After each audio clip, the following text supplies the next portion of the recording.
So I'm here today to talk about The Last Wish, which is a complicated thing. It's not exactly a collection of short stories, and it's not like a hero's journey narrative.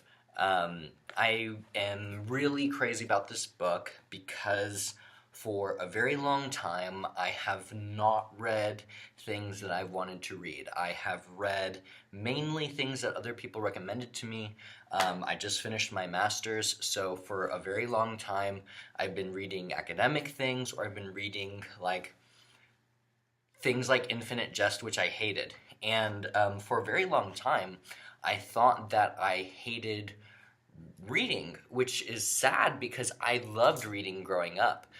Reading when I was a teenager and before was like the greatest thing in the world, and I loved fantasy. And sometime around high school, I stopped reading fantasy novels because I thought it was important to read things that had literary merit. I wrote off a lot of. The thing is fantasy is a genre, and there are very bad fantasy stories, but what this book shows is that there are really great stories, and those really great stories did matter to me, and they were definitely worth reading. So I'm here to tell you today that The Last Wish is definitely worth reading. I got interested in it because I had just finished playing the first Witcher game. I love to play older games, I love to retro game, and so I had finished playing The Witcher for the first time, and I loved it so much, and I was very curious about the lore of The Witcher. Now, the thing about The Witcher books is that they were written before the video games. So it's not even a question of do I like the games, should I read the books? It's like you don't need to have played the games to enjoy the books. And these aren't books that are based off of video games. It's the complete opposite. So the incredible thing about reading The Last Wish was it was the first time in so many years that I was so enthralled in reading something that was not made in the comic book medium that kept me up until like 3 in the morning just reading. I was that hooked. And it was so crazy because that had not happened to me since I was probably in high school. The Witcher is somebody who has the job of killing monsters, effectively. But it is a lot more complex than that, because the general theme and climate of the world of The Witcher is that the world is changing and things aren't so black and white, and quite often the things that are human and pertaining to society are not good. And sometimes there are things that fall into the realm that monsters fall under, which are actually good. And it's unfortunate that the things that are good sometimes are monsters, because The Witcher is sometimes pressured by humans that are very bad to kill things that are very good. And The Witcher is dealing with this because he is finding that he himself he's a mutant.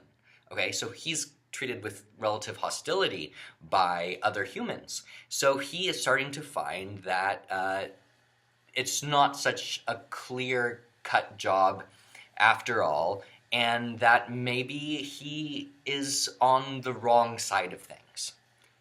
So The Witcher has a code that is passed down to other Witchers, and this code makes it such that he has to be paid for his services. He doesn't do things pro bono, really.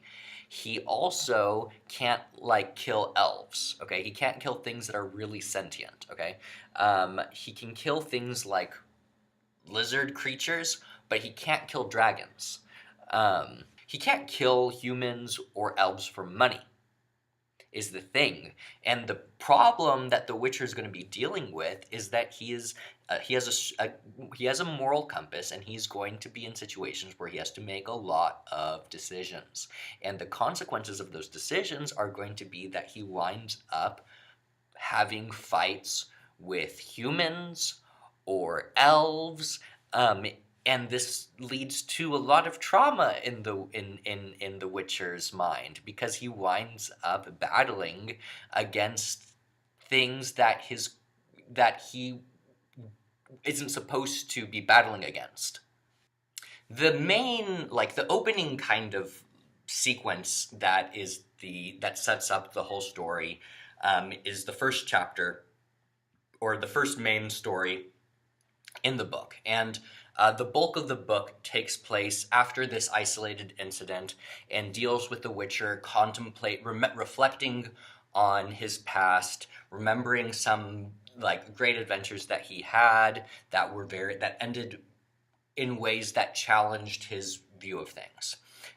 You will be very familiar with this opening sequence if you played the original Witcher game, because that is kind of what the setup for the Witcher game was, which was where Geralt, the Witcher, is tasked by the king of this small country with transforming the princess from a Striga, which is a kind of beast, back into a normal human, which is a very difficult thing to do. And when you read the book, you'll see how challenging that is.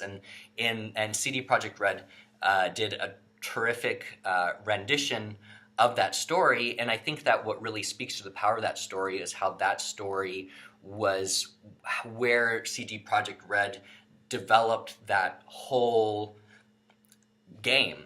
That whole game is essentially a sequel to this one short story in The Last Wish. I made a claim, and I claimed that this is not the hero's journey.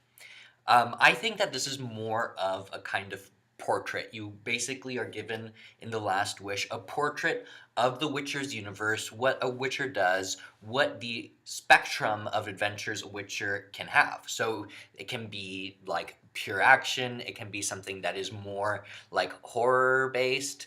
There's a lot of humor in The Witcher as well. There are erotic adventures that The Witcher definitely goes on. And also politics is a thing. But I was really impressed by how in each one of these vignettes that you see into the Witcher's world, you get really nice character development. You get really good writing. To be quite honest, the kind of like times that my filter went off and rang a bell in my head and said this is not great were the kinds of times when I should have turned off the critical thinking machine. I think that it was so much fun is the thing, and the characters are so good and the stories are so pretty. They genuinely are, and it's really a great time. So if you are curious about The Witcher, if you have thought just for a second that maybe it's worth reading this book, read this book, it's so good. This is what it should feel. Reading this book is what reading should feel like. I am thumping it as if I were somebody in the Cultural Revolution in China, is how passionately I feel about The Last Wish. And I wish I could pronounce the name of the author. He's a Polish author, and he should get UNESCO cultural whatever it's called. I was so happy with it that I went ahead and I bought the next book that you're supposed to read after The Last Wish, which is Sword of Destiny, which is more short stories. So I was given a particular order for reading these books. Short stories first, followed by the novels. That's not the order that they were written in. I'm going to review each one of these books, and at the very end, I'll do a video that talks about the whole series, and I'll tell you if that reading order is not the way to do it. And this is my first video reviewing a book on YouTube. Let me know how I can do this better. And by the way, I'm moving out of my apartment, so you can tell that my apartment is in a lot of chaos. The next time you see me, it will be in a very different place. I don't know where it will be, but yeah, I will see you, and read that book if you are interested.